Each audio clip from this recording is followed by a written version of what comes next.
So we're gonna make a clay monster, and so what I have here is a slab of clay, pretty much just a hunk of clay. And what you're gonna do, so we get some practice in rolling coils, I want us to actually start with making a base, and you're gonna do that with your just hunk of clay over here. So slabs can be set to the side.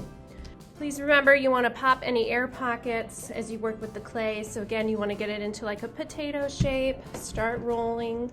You might have to have someone hold your mat down while you roll because it is going to want to move on you, especially as it gets longer.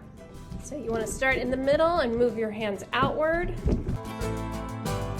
Okay, once you have your coil rolled out, you want to make sure it's pretty even as much as you can. Mine's a little uneven. I can tell it's a little wider up here at the top, but you want to go ahead and scratch the whole thing. I'm using a fork because it does the job pretty fast. Now I'm only scratching on one side of this coil. I don't need to scratch around the whole thing. And then I'm going to take some slip. This is our clay glue, and you want to rub that on to the scratch marks.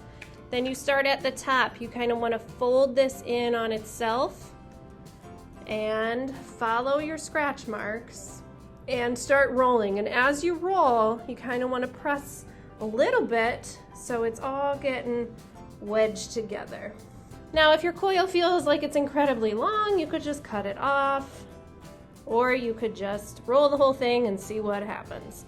Okay, so when you're done, it looks like this, kind of like a cinnamon roll, and I'm gonna flatten the sides here. All right, now this is our base. So now let's move to our slab. What we're gonna do is we're gonna take this slab, and ideally you're gonna roll this slab around the base so it becomes a vertical cylinder. Now, I can already tell this is gonna be pretty tall if I just take the slab like this. So I know for me, I don't want my monster to be that tall, so I'm gonna cut across, and I'm gonna save this for later, and I'm just gonna work with about this size, and I can make this go across. Now, the slab that I cut is pretty thick. I'm going to use a rolling pin, and I'm gonna flatten it a bit.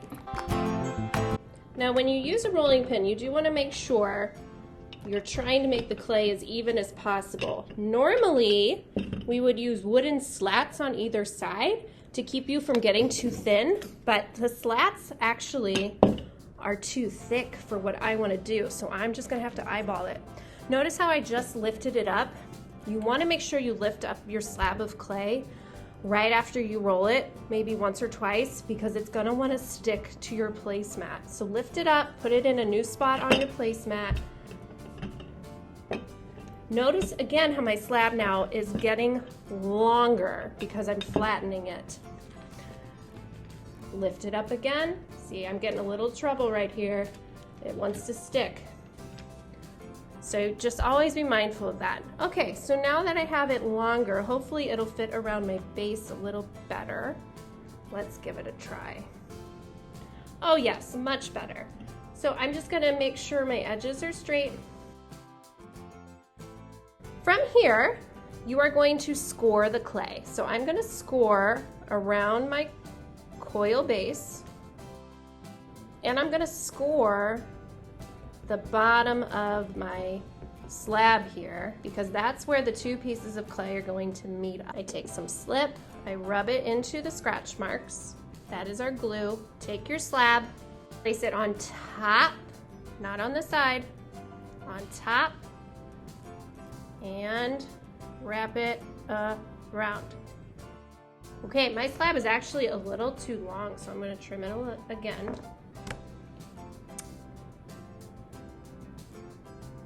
Sure you're really pressing them together so those grooves are really trying to hang on to each other. All right, now here at the back, I have to make this come together. So I'm going to scratch with my fork, put some slip. Again, these are two pieces of clay coming together, and you want to press them into each other. If you're making a really tall monster, this will be a little tricky to get near the bottom. Mine isn't actually that tall, and it's still tricky for me. So you will probably need to take a type of tool to place into your pot to kind of hold it while you work on the outside. If this becomes really fragile, you can take like a little piece and you can just plug it in to sturdy it up a bit. But I'm gonna try and see if mine works. So now if you can see, I'm really trying to smooth that seam where they meet up. Okay, now that seam is pretty good, but if you look at the bottom, that is not pretty good. So I'm gonna just use my hands to tidy this up. If your hands aren't doing the job, you can get a tool and smooth it.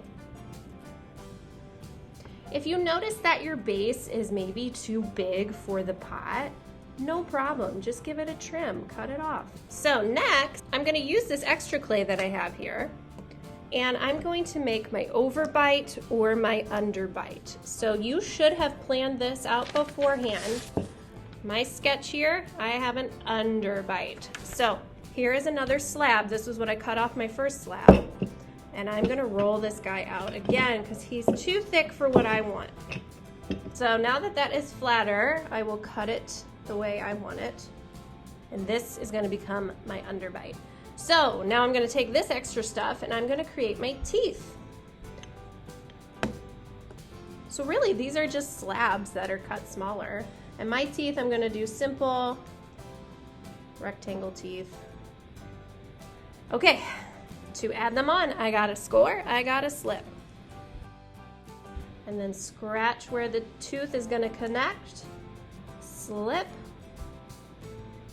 press on. Now when I lift this up, I'm actually gonna want to look at this side. So I place the teeth on the back. If I get my pot back in front of me, I'm going to lay this like so. So I'm gonna scratch this whole thing. Wherever the clay is gonna meet, I'm gonna scratch the back of this whole thing.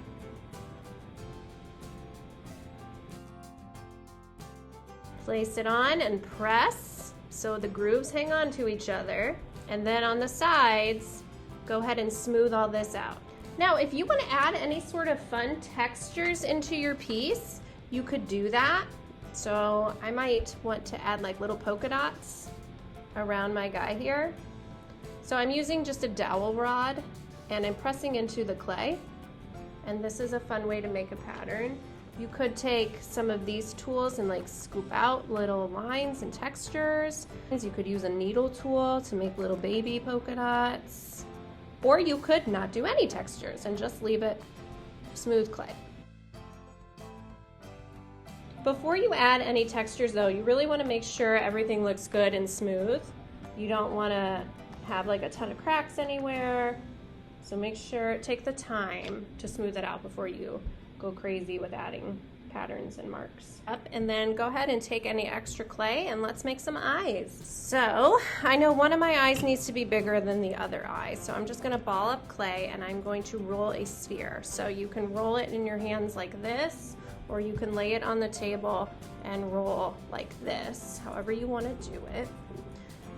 And you create a sphere. Now, you don't want the sphere to be too big, like bubbly. So I press it on my mat and I give it a push to flatten it a little bit, and that's how I want the eyes to be. I will score and slip where I want them. And then once I press them on, I am gonna take a tool to help me here on the sides because I don't want these eyes to fall off. So I'm gonna smooth, I'm like taking some of the clay from the eyeball and smoothing it down into the body to really make sure it's in there. And then I'll go ahead and try and make that look a little prettier. And my textures are getting lost a bit, but I'm not too worried because I can always just go back. Okay, so now I'm liking the way my monster looks. I'm gonna take a tool and I'm gonna press in to this eyeball. So it looks like there's actual eyes instead of just like a ball. And I like to do a two, like I could leave it like that, but I like to give like one more little one. And my monster's gonna be looking all different directions. I think that's fun. Okay, and now what my job is I'm going to tidy up any crummies. Make sure anything that's hanging off the edge you smooth down because once that's fired, it becomes quite sharp.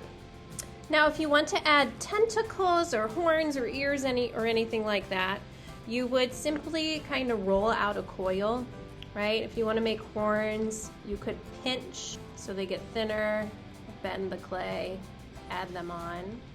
If you want to do tentacles, you could just roll out a coil and bend it how you want it to be bent. Just make sure it's not hanging too far off the monster, and score and slip those on. I'm not going to put any of that on this guy. I just want him to be pretty simple. So this is how you would make a monster, and this is an underbite monster. And you're going to kind of lay it on the top of your pot like this. Okay, so you want to score the top of your pot. Okay, now if you want this to be bigger, you would just make that a thicker strip of a slab. Okay, so here's just another example if you wanted to do the overbite or underbite, and this is just with a bigger piece. Okay, so this one was kind of like a tiny slab that I put on. So what this will look like, I will lay it on top of the pot like this, and we'll have teeth coming out of the bottom. So you notice how it's going to increase the size of the pot a little bit. So you can wrap it so it looks like this to make it taller, or you can just line this part up with the top of it and make your teeth really small here at the bottom and make big giant eyes. It's up to you how you want to do it.